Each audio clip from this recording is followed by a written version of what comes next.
When Reggie asked me about doing a presentation on the 3Rs in a flower logistics conference, I felt that kind of interesting. So I called my colleagues in the room and told them, what can I say?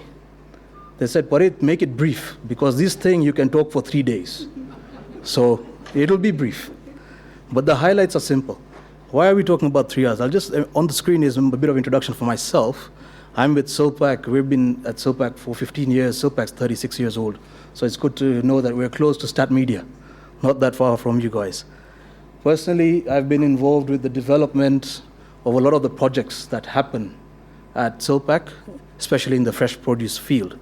And we have partnerships that allow us to leverage of technology in development of products for these particular engagements that we get into.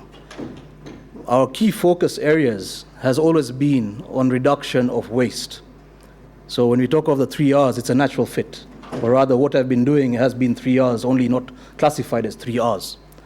And what we aim to do is look at a model which is called the total cost of ownership. A lot of people may be familiar with that concept, where you don't only look at what is a saving for you, you're looking at what is a saving for everyone in that whole field. So whether it's the grower, the trucker, the transporter, the shipper, the airline, the customer. The whole idea is if everyone wins, then you move forward. If one party wins, the other one will feel grievous and say, he is taking the pie, or the share of the pie, I'm not involved in this anymore. And if you look at the push and pulls in your marketplace today, a lot of the changes and challenges that are coming apart from good ideas is purely because one party feels the other one is taking too much of that lion's share, so he doesn't want to get involved in it anymore. You take good ideas and we destroy them. So the whole point of TCO model is to say, look, let us all win. I might win less than you, but we are winning. That way we move forward. And if you look at the outcomes of COVID, the sea freight concept, I think we've been told in 2012 it was tried, tested, and stopped. For whatever reason, it never went forward. In COVID, we had no air capacity. We were forced to do it. Silpack designed the box for the whole concept, and even glad to see today, even though I'm not making it anymore, it is still in use, that same model. So, we're proud of these things, and we're still doing more versions of it. I think version 2.0 is coming out soon. I keep saying soon, but I think we're close now. And the whole point of that concept is part of what we're talking about today. So if we look at the information on the shield, I think there's an interesting development. I asked a leading freight forwarder for these numbers yesterday. And this is what I got, which is different from what Kefi said, and it's a bit different from what KFC said. But let's assume that these are about right. I mean, they're about 10% plus or minus, so we'll accept them as they are. The reality is we need to find the carbon footprint of what we're doing. Sustainability comes from that one question. What is our environmental impact? Today's marketplace, the millennials and the generation coming after that are choosing products based on their impact on the world. And that's a very honest fact. I would have bought something based on different parameters, but I'm pretty sure my children and the people purchasing today are using different parameters, whether you like it or whether you accept it or not. So if you can identify and differentiate your product from the guy next to you as being better for the environment, grown ethically, and all the other things that are required for sustainability, then I believe you will have a better leg to stand on. From the slide, it's very clear what the equation comes to. What 1 kilo of packaging leaves behind in terms of CO2 per kilogram equivalent. So what do we do, and how do we do, and where do we go from? If we look at the total that we have there, the red highlight tells you the amount of packaging CO2 emissions that we put through air freight every year. And I do remember one number, though I can't read it. 1.1 million trees are required to replace that. Now, of course, by reducing packaging, you're not going to convert that to zero. But how do we reduce that? And that is the narrative and the philosophy and also the message our actions or the collective actions of reduction can put into the marketplace to make the Kenyan product more competitive when it is put like to like with, say, the Ecuadorian product or the Ethiopian product. So the first question, we look at reduction. Now here I'm going to focus on how reduction affects my sphere, and I'm talking of packaging. I'm not going to worry about other methods of reducing and making yourself more sustainable. When you look at packaging per se, you can choose paper and make it work for you without compromising the mechanical properties or the aesthetic properties or the marketing requirements of your product. And we've done that. We did it in 2011 when we brought in the first Solic air freight box. We've done it in 2012. We've done it in 2013.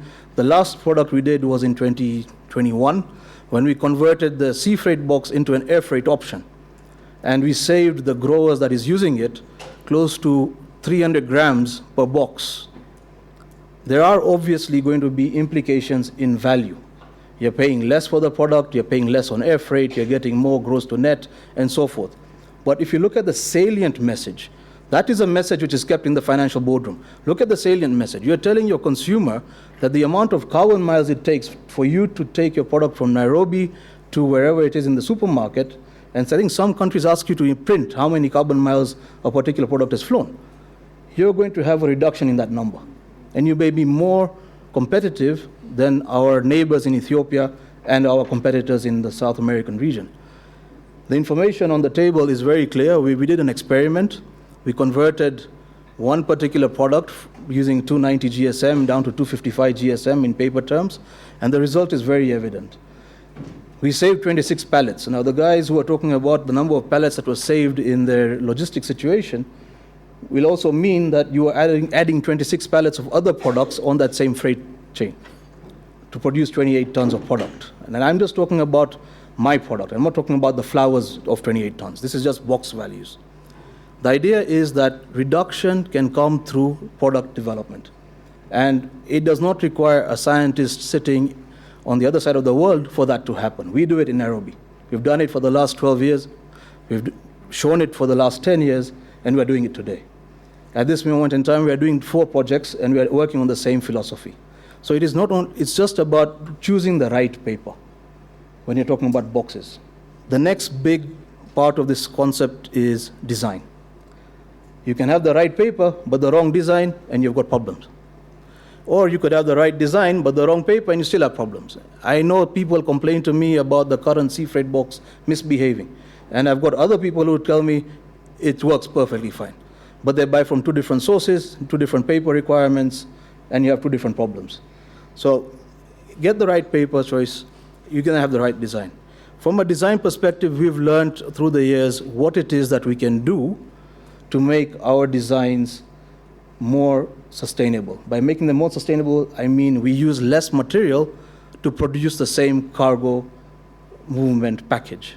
So if you want to transport 18 kilos of flowers, you're used to using a Zim box. You know the size is 1 meter by 450 by 250 or whatever it is that you've been buying from your supplier.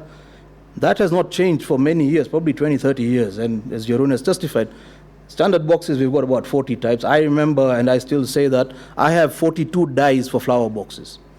But I only have 3 item codes on my ERP, which means I've got a jumbo, I've got a Zim, and I've got a standard. But I have 42 dies to make them, which means that there's chaos when it comes to consolidation, palletizing, everything else. Having the right design means that there is going to be efficiency in the supply chain. I need less inventory, which is a saving in the sustainability question. I can pass that on to my customers.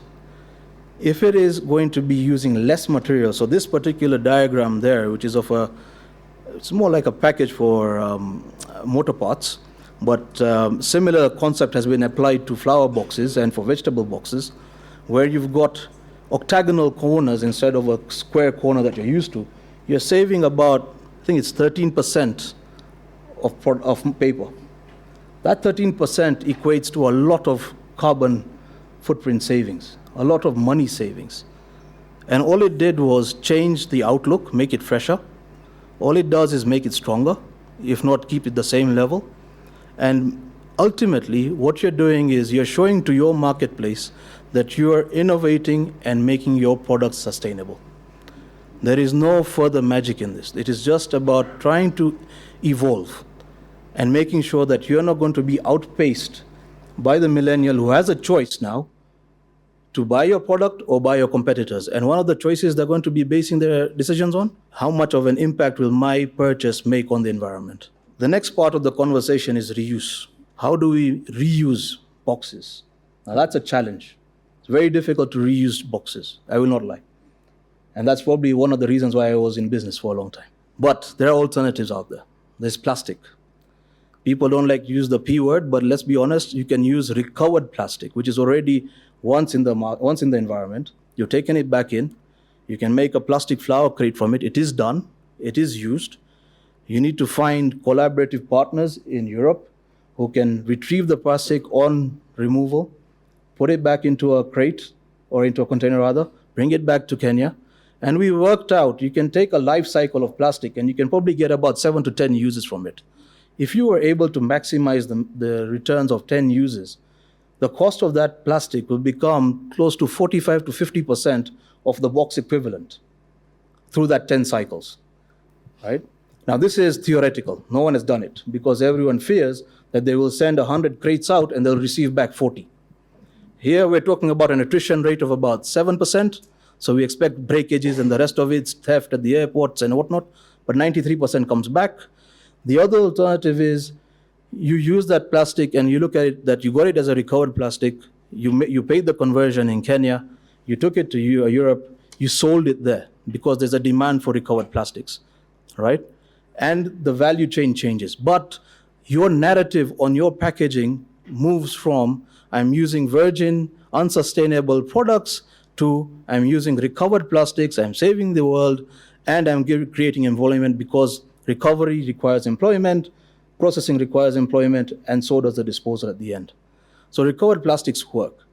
For paper, we find that you can reuse your cartons if you use the right specification, but not for international transport because it's too expensive to bring it back. But those of you that are transporting locally, maybe you're selling to or transporting it from Naivasha to another growing Naivasha who's consolidating for you. Maybe you are taking large boxes into storage for long term. A lot of people do that now. These are the places where you can reuse the box. We have made boxes for certain growers who use them about 5 or 6 times. But they do not use those boxes for shipment. They use it for storage. So they took it into the cold room, they put the flowers in there, they let them sleep. When they are using those flowers, they then replenish those boxes with other flowers. So it can be done. Unfortunately, we have not worked too much on the reuse of paper products because it is very likely that it will not survive a long-term change in humidity, change in temperature journey. It's very unlikely. The one transit journey is good. I think a repeat use is testing the limits of paper technology. But plastic is there, and there's no reason why plastic can't work. It'll tick all your other boxes when it comes to keeping your flowers cool, moving the air around the product, all the other bits will be perfectly enabled. What now remains is to see who's going to take the first step, if ever, in using the right kind of packaging for plastics in flowers, not any kind. I know there are trials out there. I know people have done trials, but I don't believe the right trials have happened. But it can be done. So, at this point, this is a conversation. I'm not saying I have a solution. I'm just saying I want to plant seeds in your minds that as much as we talk of everything that we do, sustainability is not going to be derogated by the P word. P word can work there. Recycling. Now, this is the best part of it all. Paper can be recycled, yes, 5 to 7 times. At the end, it becomes tissue paper. But it's not the end of the story. Plastic can be recycled 100x, so 100 times the plastic molecule can be recycled. You will lose integrity at every stage of the recycling process, correct? But you introduce a bit of virgin and it makes sense. So recyclability of paper and plastic can work. The only challenge is, again, changing mindsets. Your first mindset is, let us use brown paper instead of white because brown is environmentally friendly and white is not. Yes, I agree because white uses chemical bleaching and it is going to be a bit more of an environmentally hazardous process. But when I then tell you plastic or paper, you will automatically say paper because plastic is not going to ever decay in the environment. If I then said to you, paper after 5 or 7 times is going to become nothing, whereas the plastic we can keep using for 100 times, and therefore you'll be saving the environment 100 times every time you do it, the conversation changes. But the reality is, how do you make that conversation change? I cannot make you a design for a plastic crate because right now I know I will have no buyers for it. It is at the moment taboo. But the conversation has to start now. And if you look at the maths or the financial matrices of either of these options, plastic is winning, unfortunately. Right? Unfortunately for me, because I'm a paper business guy. But plastic is winning. The downside of this whole thing is you need collaboration across the supply chain, not only from me supplying the crate to the grower, but how it comes back to me the other side. And coming back to product design, I forgot to mention, but I saw William, I reminded him. We did a design for cuttings. And suddenly we realized a box that was using about 1.5 kilos of paper was changed into a box that uses 950 grams of paper. So whether you're volumetric or whether you're not, there is still a sustainability plus mark that you're going to get in this particular engagement. And it's not a simple answer. There is also no, magic wand. These things take time to develop. I remember I've been talking to people since June about my version 2 of the sea freight. It's now December nearly. Yes, because it takes time. I put a last line there, use glue instead of metal and other plastic tape when you're doing your box assemblies. Those are simple things that you can do when you're doing your packaging. Use glue. I mean, we supply a glue in the market, which is actually working better than sellotape or staples because it actually makes your box very strong without doing anything more to the paper. But on the other side, it's an organic product. It's water-based. It's got no challenges other than it being something that one needs to apply. Now, simple things like that will again demonstrate to your customers that you're taking steps. It might not be a big leap. You might not go from saying to someone, look, my package now is weighing 100 grams less, so I'm saving the planet this many times over. But these small things can be an advert to your package and say to your customer, look, I'm taking the initiative. I'm doing something positive today. From the glue, I'll migrate to something else next time, and so forth.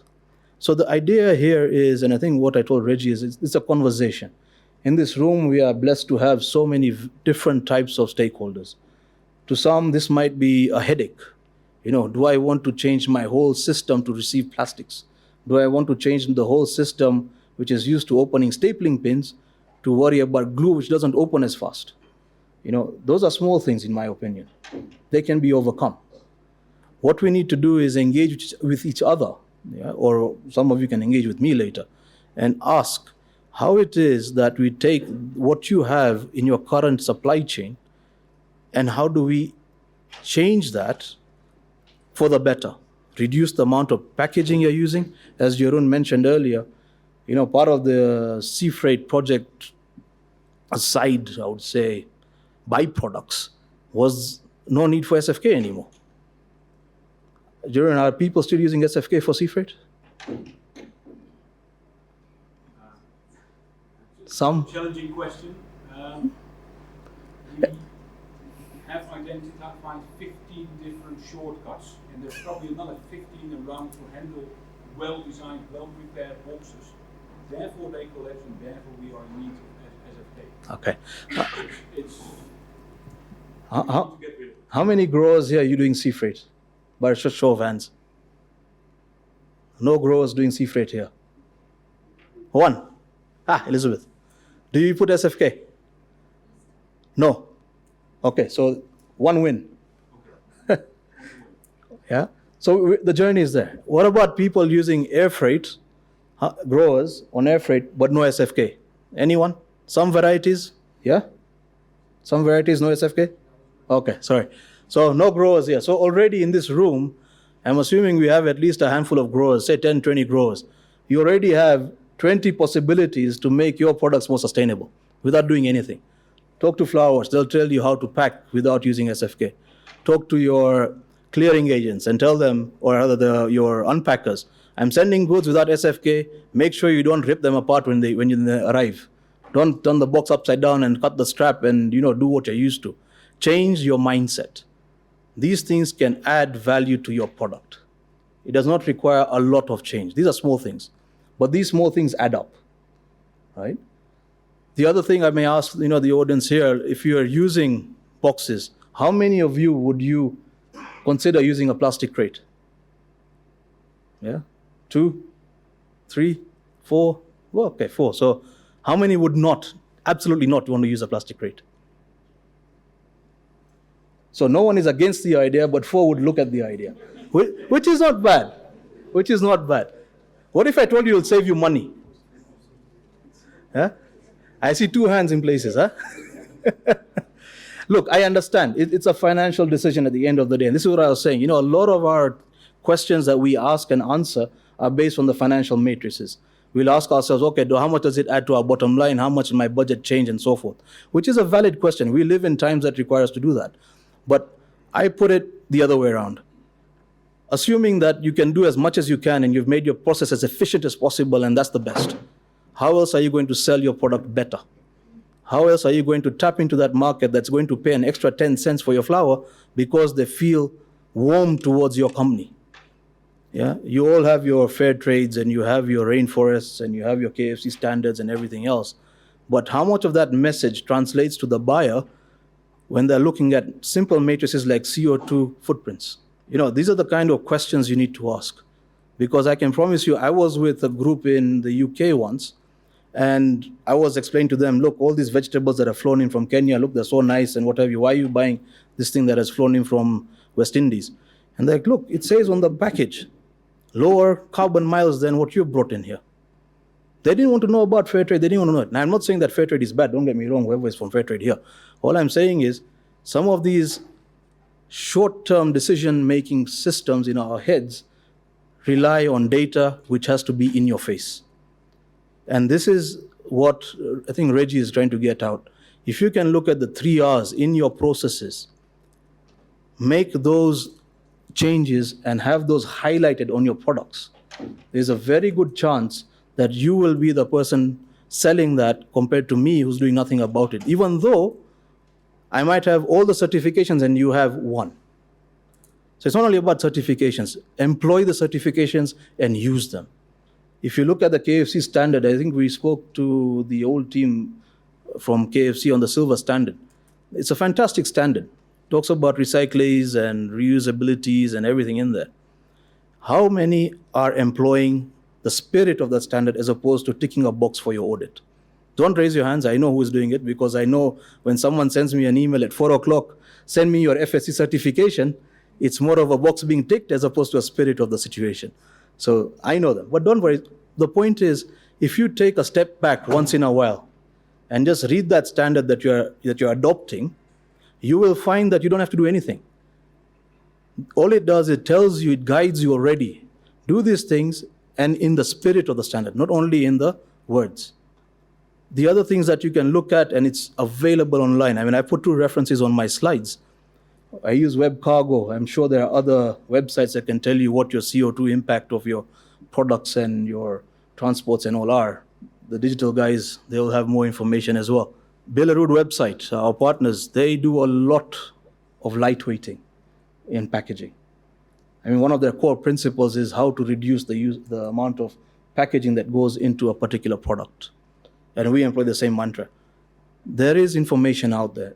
Let it be planted as a seed in your mind that as you do your next development, as you maybe adopt, not a Zim box, not a standard box, or maybe something else for your customer, engage with them to make sure that their choice and your choice adopts the 3 R's.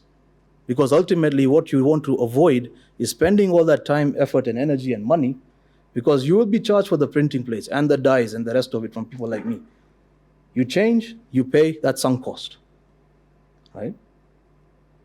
Engage. And I am not producing at the moment, but we are doing these projects, and this is the whole point of it. Now, because we are doing projects, we're now sharing that information to other box makers. People are buying sea freight from various other people, but we tell them, make sure that you have got the specifications that we had outlined to start with. If you're doing air freight, if you're going to do the SAF box, make sure you're employing the right specifications. You might not be interested in the GSMs, you might not be interested in the sizes. All you need to ask is that what Silpack had designed? If you're told yes, then at least you have that comfort. After that, it's a choice. Regarding the plastic side, I think it's a watch this space situation. I don't know how long it'll take, but if you look at avocados, for example, plastic crates have already been used in this year's season. Not by everyone, by a few people. Widely used in South America, but recently adopted here. But these are single use, one way. So you're not talking about recyclability and reduction and environmental and everything else. All you're doing is saying, okay, I've got a cheaper product and it's doing the job.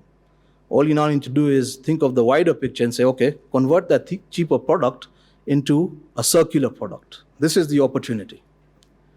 Go through these 5 steps in all your packaging needs, and believe you me, you will find a solution. This is what we do. Not at the same speed, but we do this. Ultimately, if you can employ, even I would say 4 of these 6 steps, right? Not, is it 5? Yeah, 4 of these 5 steps, you'll be halfway there. The idea here is, when you talk of the 3 R's and how to employ it in sustainability, the conversation has to be away from financial benefit. That you're going to get without even thinking about it. But look at the conversation now from your customer's point of view. It's no longer going to be a choice. You will soon find yourself being put out of market because your footprint is bigger than your guy next to you. Right? You and I in Kenya might say we don't really have that much of an issue. The guy in Europe has a choice.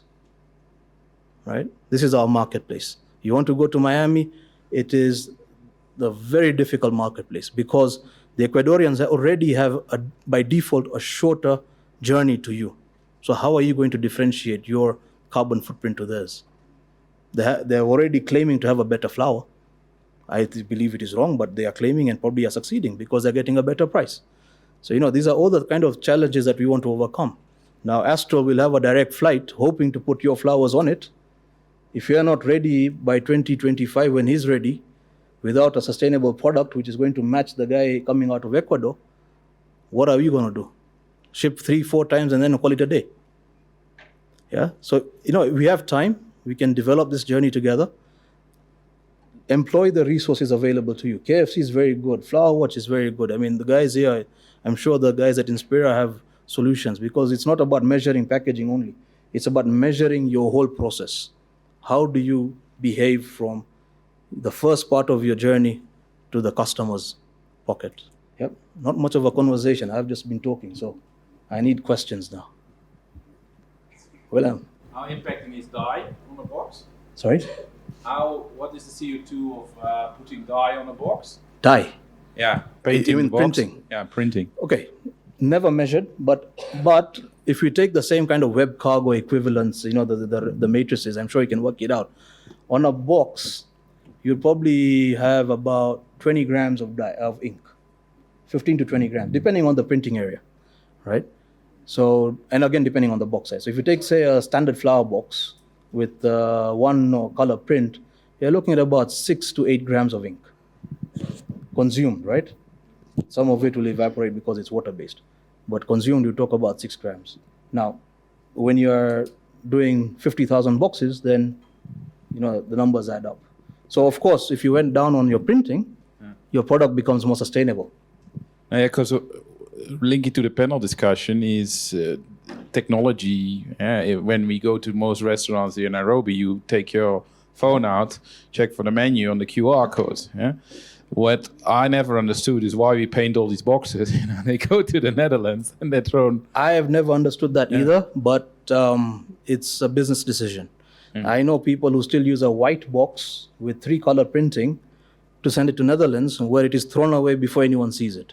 Yeah. But it's a personal decision. But these are the kind of decisions which are going to inhibit you in the future. If you're using 3 colors on your printing, go to 1 color. If you're using white box, go to brown box, right? Even if you take that to the last mile, take it to the florist, I don't think he's going to say to you that your product is better because it came in a 3-color white box as opposed to a brown box with black on it, right? So that to me, I think is a very good point, a very simple step, and suddenly you're better off than the next guy. Other comments? Yep. You have your box ready before the Valentine export starts. My box? Your box 2.0. 2.0. Valentine exports start in 10 days, please. We'll talk behind the tent. Fine. Thanks, Parit, for keeping it brief. Thank you very much. No, just kidding. Returnable transport items international, because that's what you're talking about. Yes. Reusable, recyclable box going from here to Europe and then back. Yes. There's not very many examples worldwide. And we all have to change our mindset, I realize, but it is going to be a costly affair. Do you really have the numbers to support that this can be done? Yeah. That is one. Secondly, you do realize with the 3-color printed box, it's marketing, eh? Yeah. That's what I'm saying. You're very in favor of South America. All the South Americans have 3-color, 4-color, 5-color boxes. So that is one. And there's more and more boxes not ending up at an unpacker, but going to customers in Germany, in Poland, and etc. So, but coming back to my original question, do you have, let's say, the data to support that this is a viable business case? Yeah, okay. So let me answer the second part first because it's easier. Printing is a business case, as I said to start with. The question was what happens when it goes straight to the unpacker? Why do you need so much printing? But you're right, the Ecuadorians will send to the unpacker with 5-color printing on a white box with a fully colored SFK in there. Again, business choices. I think the conversation has to switch because we are trying to differentiate and market on a different platform, right? If you are saying to each other, if there's a mindset that says, for the same variety, same length, same kind of cut stage, I will pay a premium for Ecuadorian compared to Kenyan roses, which I believe is what is happening, right? How can I make my Kenyan rose equivalent but on a different platform, right? Where I just make it more friendlier from the environment perspective. And I think that's the short answer. But obviously it's a business case at the end of the day. Regarding the plastic, what we did was when we mapped out the potential, we looked at a plastic crate going from here to Amsterdam. The unpacker is then going to put it on a container and bring it back to Kenya. And we've taken the freight cost and added some labor charge to that and taken a 10-cycle system, and that's how we've come to our maths. No one has done it. Like I said, no one here has done it. But it is not to say that it cannot be done. I think what we're trying to say is the lesson learned from 2012 sea freight and COVID sea freight and today is just because it is not done doesn't mean it can't be done. The numbers at the moment are theoretical, but I would be scared to say that they are far from reality. Yeah, they might not be exact, but they're not far from reality. Yeah, and when you look at it at a smart way and having a full container of flowers ending up in Aalsmeer and sending it back with the empty crates straight to Kenya, you put it on the SGR out here. I mean, there's some really interesting cost-saving elements in there. So I agree with you. I mean, if I can add maybe one further dimension to it. In June, we were having conversations with Maersk and CMA about using reefers to bring paper in from Amsterdam, right? So already we were looking at ways of not subsidizing, but making the equation worthwhile. The same way of the northbound and southbound, the reefers have the same question. Now, collapsible plastic crates, which fold into something this big, put them in your reefer, send them back to me. Let's work out a deal on the rate. So it is doable. At the moment, like I said, I haven't done that kind of a number crunch, but reflecting on the conversation I think we had with you and your team at CMA, and even Maersk at one point, you want us to bring back reefers full of paper. Why can it not be plastic crates? They're dry, they're not going to make it wet, they're not going to disturb the systems in your container. So, possible. Any other thoughts? That side's been very quiet this whole afternoon. Huh? They're part of a different seminar, I think. Yeah, there we have one.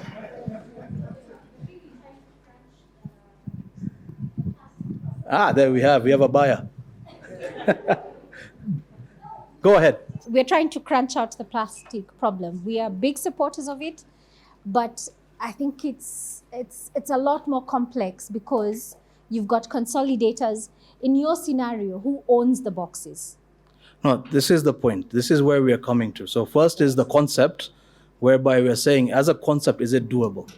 Now, if you've got an organization which today can put a whole container load of sea freight boxes together every week, right? So they're putting, 580 boxes in a container? So that is the one person who's taking all this product to his unpacker, who is then going to wait until he's got enough to send back. Where you're consolidating and putting them together, that's where we need to see how we can make it a collaborative effort. And you're right, but what is different from a plastic crate and the flower box today? Because the one that I designed is being used by all the consolidators and putting it in. The difference is you paid for the box and you've written it off as a one-off, right? In this instance, we are saying that we're going to have them back. Now, you're consolidating through Maersk or CMA. Can we not have a collaboration with them at that unpacking station? Or whether is it KN who's doing, so you're doing consolidations. Maybe, and I'm not saying this is you can do this, I'm just saying maybe, and this is the conversation, we can have their team in Netherlands or in London or wherever you're unpacking, removing all the box. They give you the credit for that box that you put onto the crate. And we work out, the financial matrix of it. So I can't say I have a solution for what your question is, but it is possible. I think the first thing we need to address is, as an industry, is it something that we want to adopt, right? If it is something that you can adopt and you feel that there's some legs in it, I'm pretty sure there'll be people here who can put it together and make it work. We did it for sea freight, right? There was a working group. I think we started off with 3 containers a week. Now we're at 20, 25 a week. Okay, we're still not anywhere near air freight, but the idea is it can be done. But thank you. Support me from that side. I was sitting there, so that's good to hear you guys. So thanks for your discussion. It's always good to see some of the suppliers on display here. So just for my introduction, I'm John McDonald. I'll be on the panel earlier. I'm a regional reefer manager for CMA CGM, about 26, 27 years in the perishable business now. So you have my commitment that this is a concept that should work quite, but I think you may be ahead of your time in that the volume in reefer containers is still quite low. Yes. But the volume will change and it will increase. And there's definitely, there'll be interest from us that are active CAs that we discharge in the Netherlands, in that if it's a central DC point and they're doing the unpacking, to immediately repack that container and bring it back straight to the port as a re-export in the reefer container and bring it back to Kenya. That's definitely a workable solution for us. And the matrix, as you said, of the pricing and that can be negotiated afterwards. But this is a concept that can work to create more sustainability and drive the cost down. Because the future, and COVID hasn't shown us by now, and those people who haven't woken up yet, that it's about doing things better, taking accountability and responsibility in the supply chain. And one of those accountability and responsibility in the supply chain is to manage the scarce resources that we actually have for us globally. So you've got my number. I met you earlier. So definitely give me a shout when you're ready. No, absolutely. Like I said, this right now we are planting seeds, right? Even when we come to make this into a product, even if I was asked today, make me a crate, it would probably take me 6 to 8 months. So it's still far from design stage. But the point is, if I plant the seed today, I mean, if you take sea freight, 2012, we started this thing in 2020. Was it 2019? I think 2020. It took us 8 years to get there. Let's not take 8 years to do this or something similar. But the idea is, if there is a critical mass, right, there's always going to be a group that will never touch it. Even today, there are growers who will never touch sea freight because their mindset hasn't changed. Or they're waiting for better results or more proven results. So there's always going to be that, what we call the herd, and we've got the outliers. Depends where people stay. There's no right or wrong. You can be in the herd. I'm quite happy to be in the herd at many times. Herd mentality saved COVID, yeah? So maybe just to add on the discussion on plastic crates, some of us might have had the opportunity to visit the big flower auction buildings in the Netherlands as we know them. I think keep in mind that those buildings were designed in the 60s, were built in the early 70s, they're 50 years old. The original design was never about buckets, it has always been about plastic crates. At the end game of flower packaging will be plastic crates. We get 300 to 500% more flowers dry in crates than wet on buckets. I think this is just for your internal logistics, for your exports if possible. I'm not sure if plastic can be made to work for air cargo, but we have to take this serious and we better find solutions for the challenges. Well, if you look at the palletizing concept for air freight, there is no reason why that box cannot be made out of plastic, or rather the plastic crate cannot replace that box in the palletizing concept. But where we've got a batch of growers using ZIMs, another batch using Jumbos, and a third batch using standards, and the consolidators or the freight forwarders are trying to put that together, then you're going to be looking at a different scenario, whether you can have a similar kind of system as they do in Ecuador, where you've got a full box, then a half box, which is an equal matrix to the half, two halves make a whole, and so forth. So you could maybe have different type of crates. One more thing that people will have to get a mindset around is you cannot overstuff a plastic crate. We know this business of having 1.5 boxes at your farm and then say, oh, because it settles, I have to put an extra 2 inches worth of flowers in there. That story doesn't happen with plastic crates because you will not have that flexibility. They will be bruised without too much challenge. But again, these are the things that we need to look at. I mean, if, say, for example, such an idea, someone came seriously said, look, I'm interested, I want to do it, let's try and see how it works. So like say a group got together, like what happened when the sea freight story started. Okay, great. Any further questions, comments? Okay, thank you for your time. Like I said, this was a side event on the 3 Rs, which I think going forward, I think Reggie, you might want to develop it further. But it's something that is really going to take off, especially on your buyer side. So thank you for your attention.